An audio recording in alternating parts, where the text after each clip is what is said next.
852 centimeters in feet? First of all, we need to know the value of 1 centimeter in feet.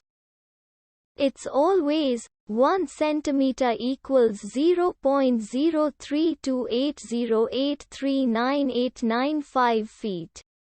Now we have to multiply 0.03280839895 by 852.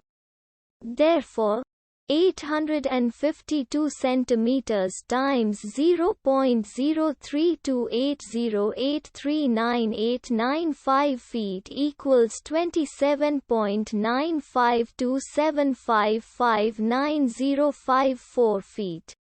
So, in other words, 852 centimeters equals 27.952755905 feet. We hope you have enjoyed this video. Please like and subscribe to our channel for more videos like this.